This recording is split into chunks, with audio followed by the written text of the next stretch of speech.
Nah, kadang ya ngelamun, Pak. Oh, ngelamun di rel ya? Oh, dia ngelamun di rel, ingat di kolong kayak gimana gitu Oh, kan. iya. Lalu lalangnya kita dari rel. Minyaknya aku nggak apa ya, nggak kuat jujur. Aku simak dari semua omongan itu cuman yang ada menyudutkan. Kenangan yang nggak bisa dilupa di kolong itu apa sih? Jujur banyak, Pak, banyak banget. Meskipun aku kadang harus harus menghela napas panjang, ya Allah. Jujur aja kalau aku sujud, ya Allah, bisa nggak ya pergi dulu gitu kan. Meskipun makan seadanya, susah dipandang orang hina, tapi aku bahagia gitu loh. Bahagia gitu loh.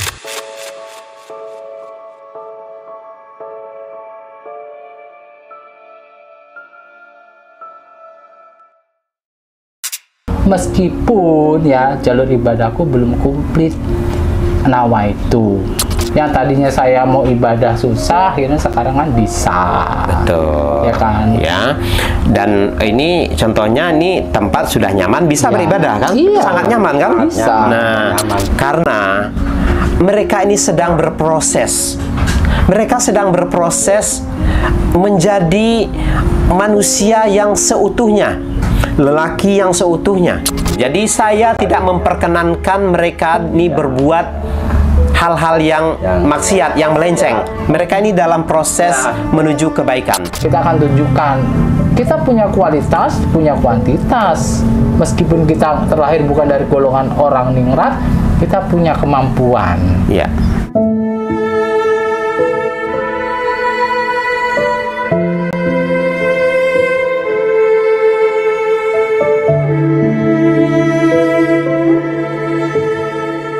Teman-teman di sini semua sudah berkemas barang-barang seperti ini. Ya. Udah.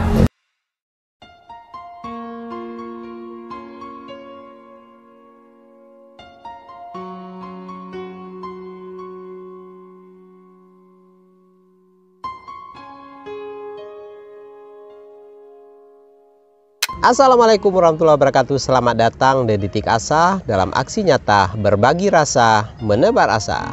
Ya teman-teman, hari ini, sore ini kita mengunjungi Mujiono, mengingatkan lagi ke masa-masa di kolong.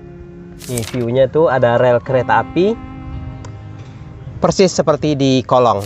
Nah sekarang saya bersama Mujiono. Selama ini teman-teman selalu bertanya tentang Mujiono. Kemana Mujiono? Apa kabar Mujiono?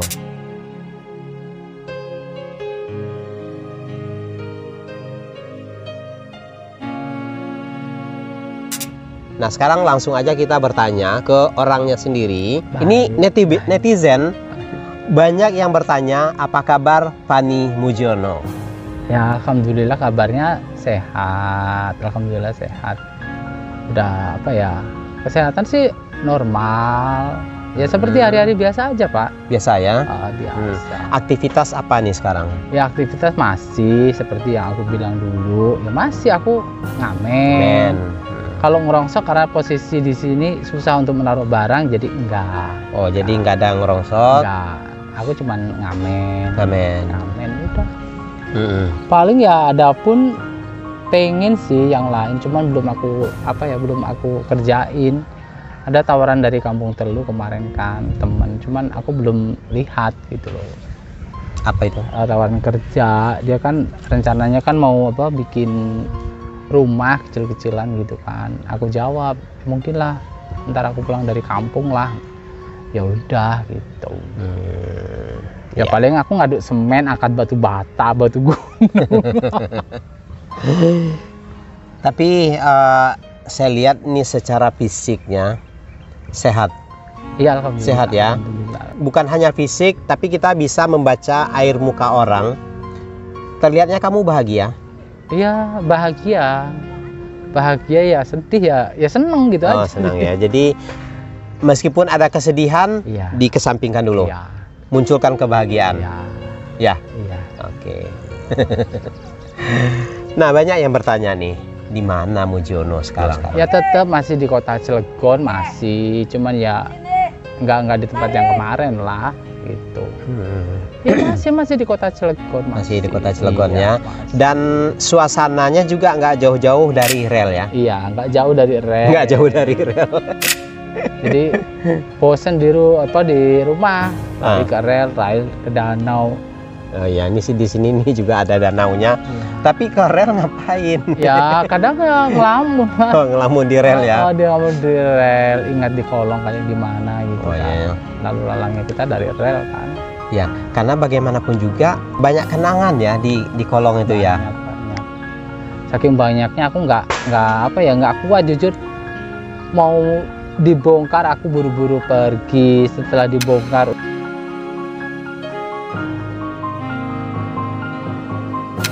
ya gimana sih, perlu perjuangan loh. Iya. Ya Allah, sampai dibilain berantem dengan orang. Aduh, sekarang rata ya, sedih. Tiba-tiba rumah baru ditempatin, belum lama menikmati rumah baru dihancurkan. Hancur ya kan. Jujur ya sedih, aku sedih. Cuman ya sedihku tuh aku nggak harus nunjukin ke teman-teman, enggak lah. Biarlah ya jadi kenangan. Ya andai kata memang suatu saat akan kembali lagi, ya aku seneng. Seneng. Meskipun mungkin ya nggak kayak dulu lagi gitu kan. Iya. Nggak apa-apa. Tapi gini, Muji, pada saat pembongkaran ada nggak pingin mempertahankan gitu rumahnya? Sebenarnya dari pertama kali tercetus itu, ya Allah, ini baru aku bikin ya kan, kenapa harus dirobohin?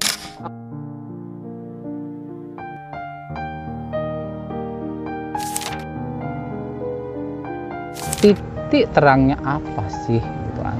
Nah dari situ ya seperti aku bilang ke Bapak waktu itu kan, satu, surat-surat kita emang nggak ada.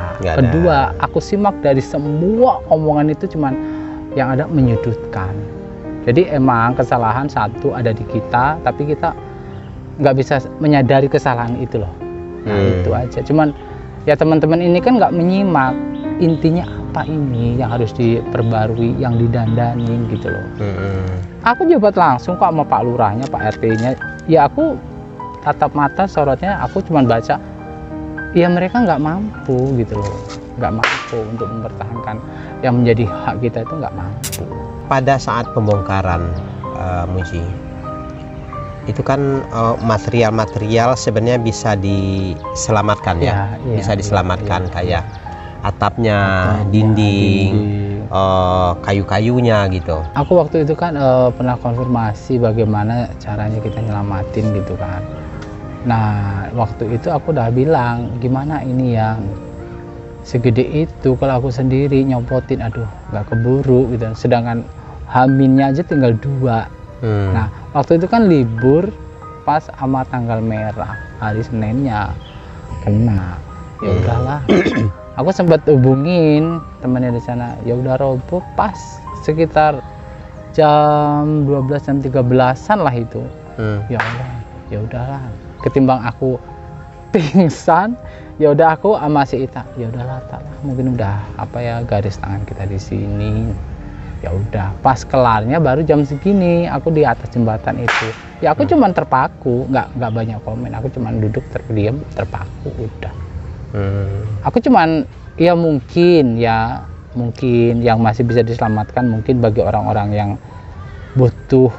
Ya alhamdulillah berkah bagi mereka, bisa untuk anak istrinya biar nggak kehujanan kan, nggak kedinginan. Ya berkahnya ada gitu loh Pak. Ya memang sih musibah bagi saya, tapi kan berkah buat orang lain gitu loh. Ya.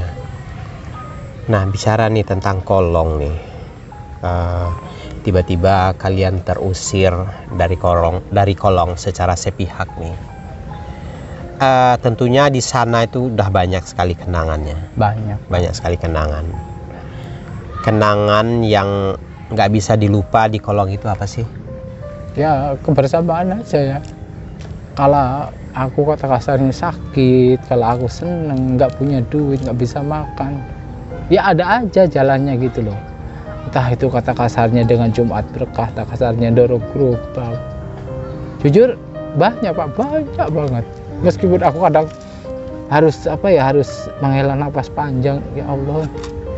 Jujur dengan di sini bukannya aku nggak seneng, cuman seneng kuno cuman sebatas seneng, sebatas senang ya, nggak kayak di kolong. Jiwanya itu tuh nggak dapat tuh di sini ya, dapatnya tuh di kolong ya. Jujur aku nggak depan kamera, aku kadang mikir begini, saya anak-anaknya orang tinggal di tempat penduduk, meskipun aku awalnya berangkat dari sini udah beda gitu, udah beda, jujur udah beda.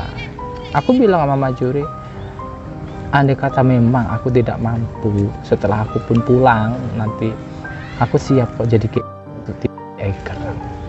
Bukan berarti terus aku nggak mau berusaha, enggak, aku tetap akan berusaha. Aku nggak mau curang.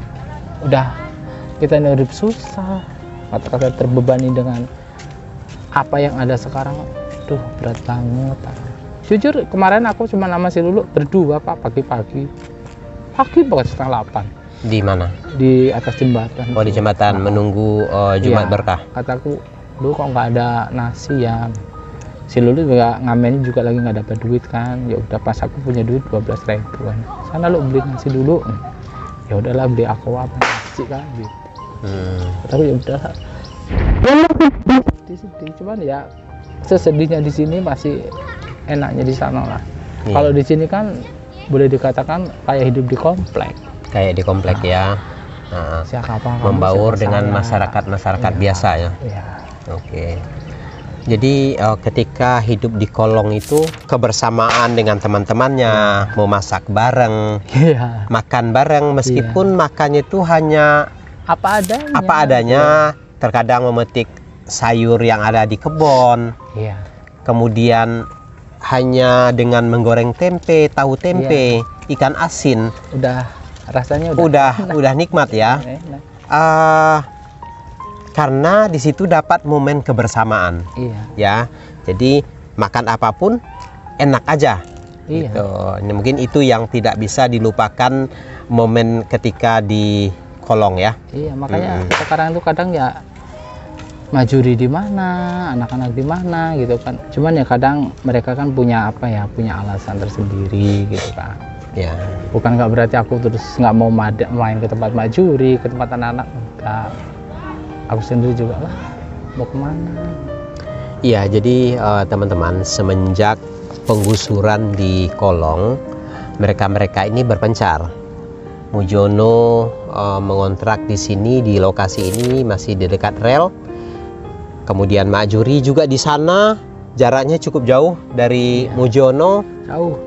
Beda lokasi, dan yang lain-lainnya udah, jadi mereka ini sudah berpencar, dan alhamdulillah mereka ini tetap kita support untuk kontrakannya. Tetapi memang kita jarang bertemu mereka karena kita menjaga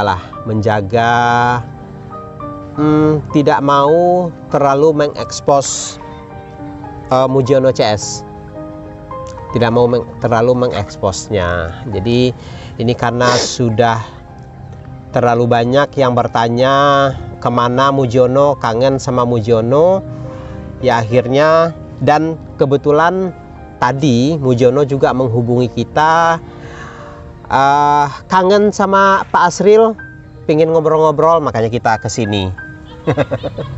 Ini udah ketemu, udah kangen-kangenan tadi, udah ngobrol juga di belakang kamera, bagaimana kehidupannya di sini. Tadi udah cerita banyak. Ya alhamdulillah kita senang melihat Mujono sekarang. Tetapi sesenang-senangnya dia, sebahagia-bahagianya dia sekarang, katanya lebih bahagia semasa di kolong. Karena di sini meskipun tempatnya di keramik, di lantai 2,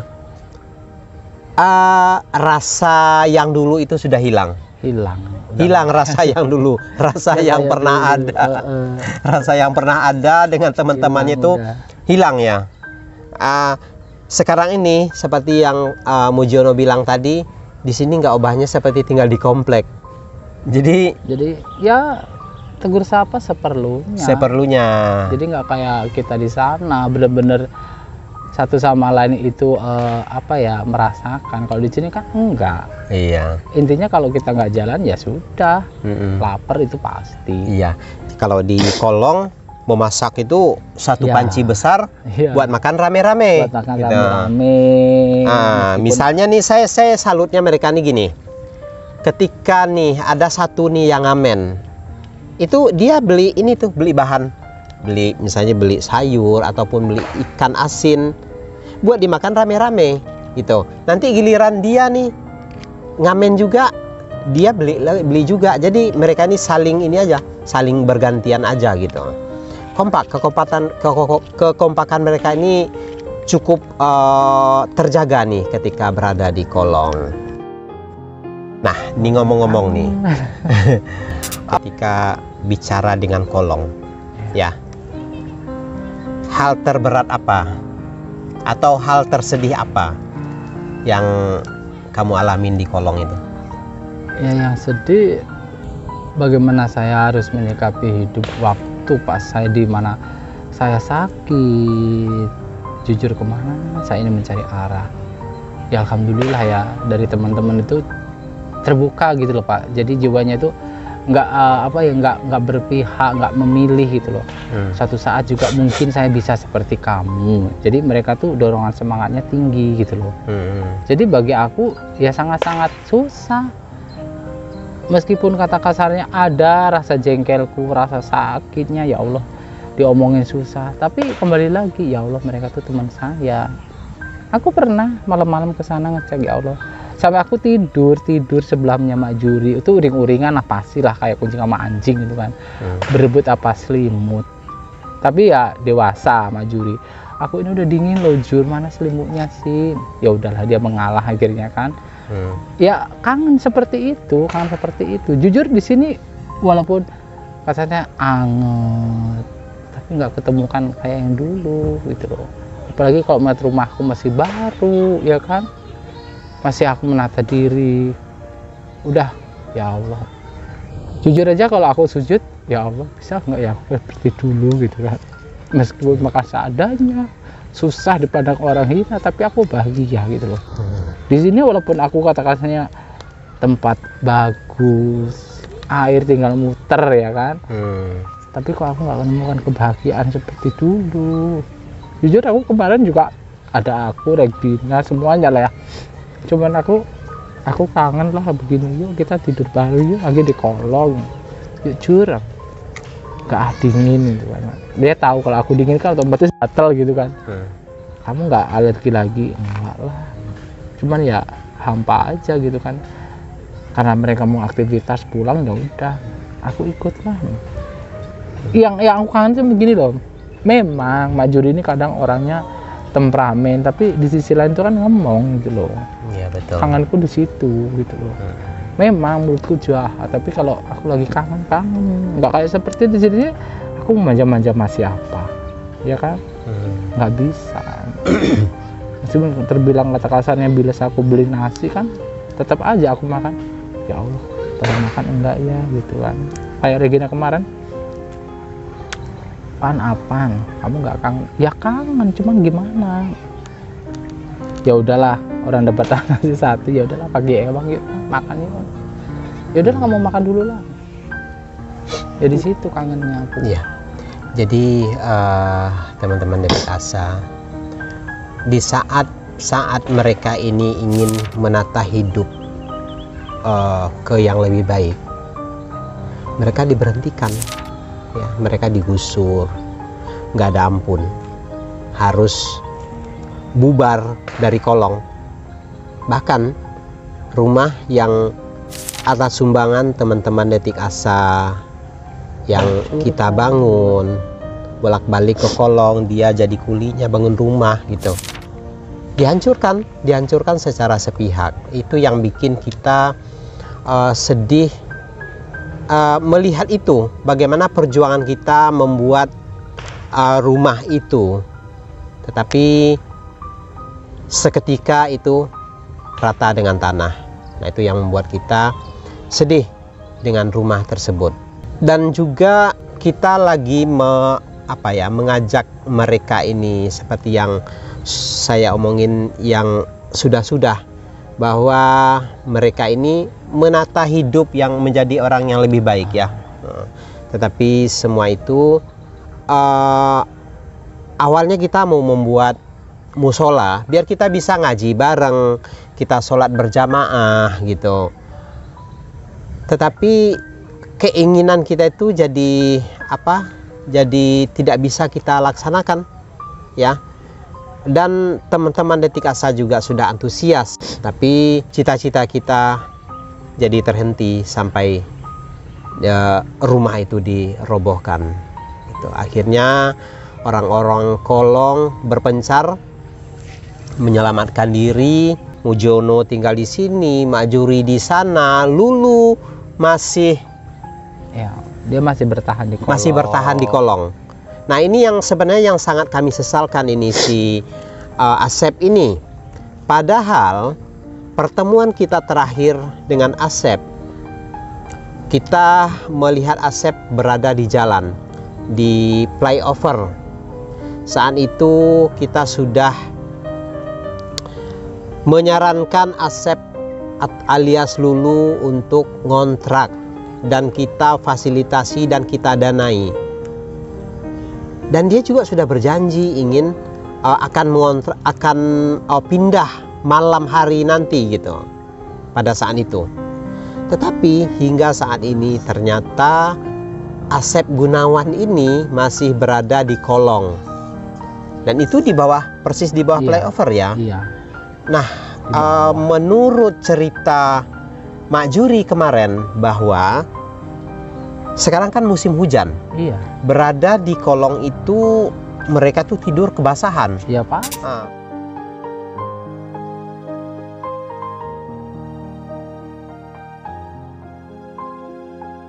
Basah katanya.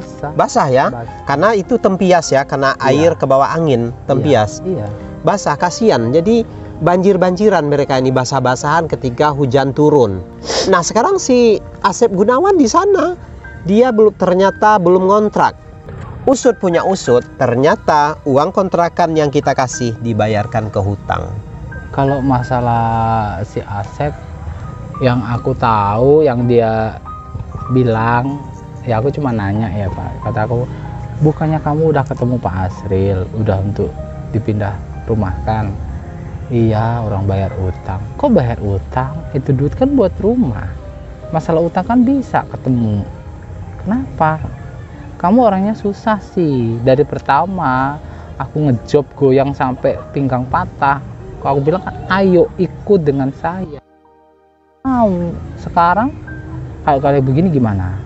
Aku nggak tanggung loh kalau Pak Asril marah. Sekarang udah dikasih duit untuk pindah rumah, kamu masih badung. Tahu begitu kemarin aku paksa aja kamu pulang. Sekarang gimana? Ya seperti kita tahu ya, si Lulu kan orangnya cuma begitu doang. Dia orangnya datar aja gitu. Kataku, ya Allah, gimana sih ini? Jujur kadang aku gini loh Pak, aku nggak mau kalau masalah pribadi aku campurin, aku nggak mau gitu kan. Ya udahlah, itu pribadimu, nggak bisa ya udah, nggak bisa aku paksakan gitu kan. Makanya kayak kemarin walaupun aku capek, dulu bangun, ayo kita nyari nasi yuk ke atas gitu kan. Intinya memang jalan malam itu nggak dapat duit, ya alhamdulillah dapat nasi, walaupun sedikit kan bisa makan gitu kan. Meskipun dia malam harus kerja lagi kan.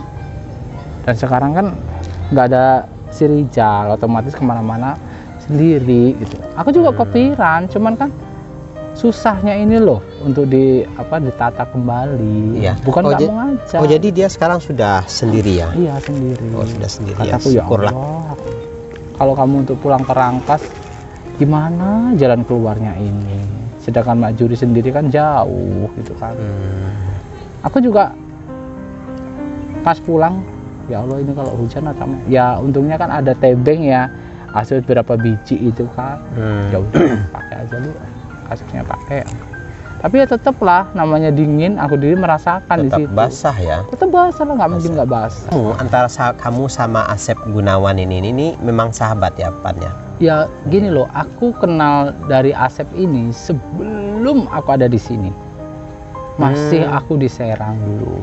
Jadi pertama aku kenal sama dia tuh, jujur orangnya tuh nggak banyak nggak banyak neko-neko.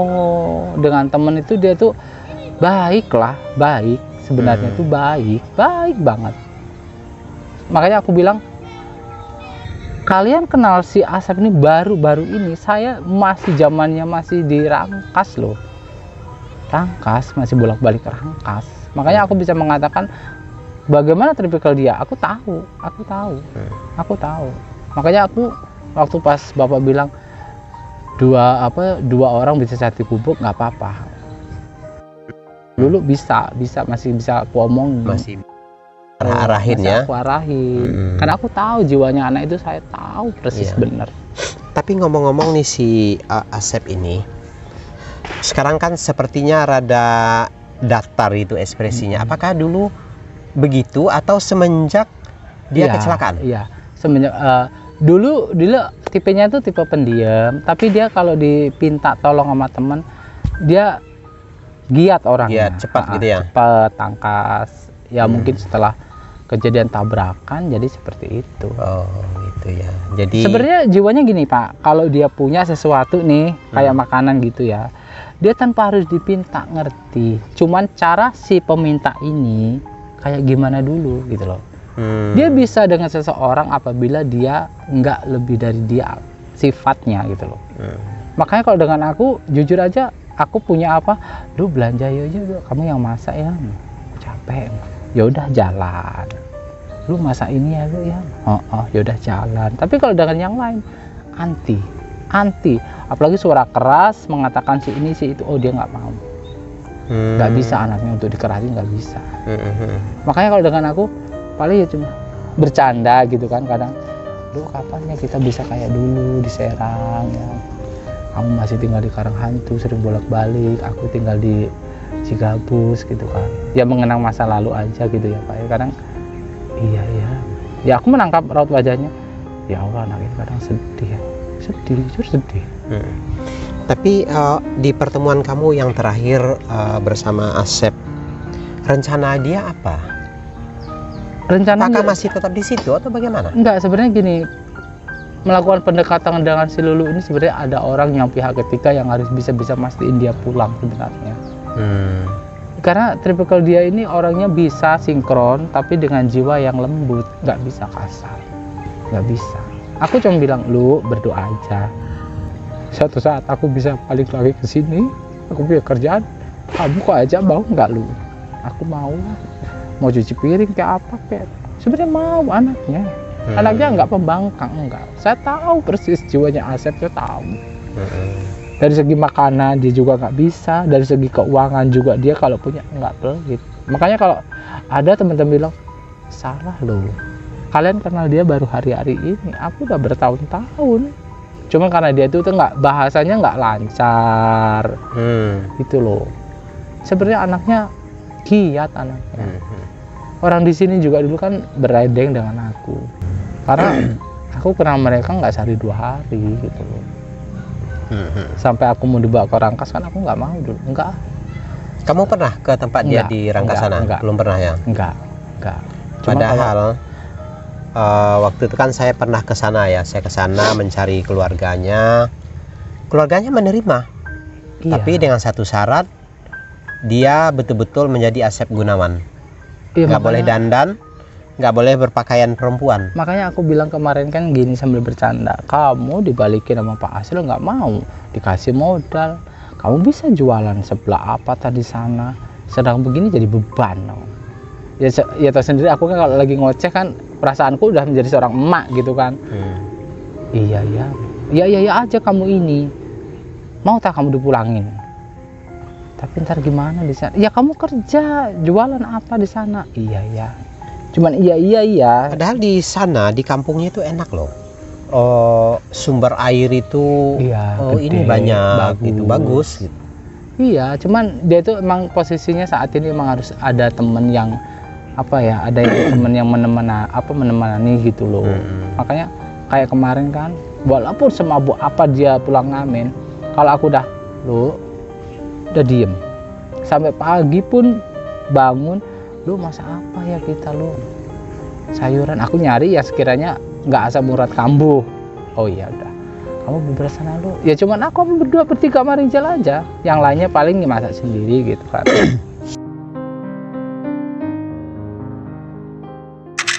Ke depan apa rencananya nih? ke depan rencananya ya aku tetap seperti rencana awal, mengingat kesehatan mamaku pagi sore siang malam mengkhawatirkan, ya aku tetap pulang dulu Pak. Kalau yang kupinta semoga mamaku sehat ya kan sampai kampung. Aku kan pernah bilang ke bapak, kalau memang ada yang kerjaan backgroundnya sosial, aku pengen hidupku ini lebih lebih berguna bagi yang lain gitu.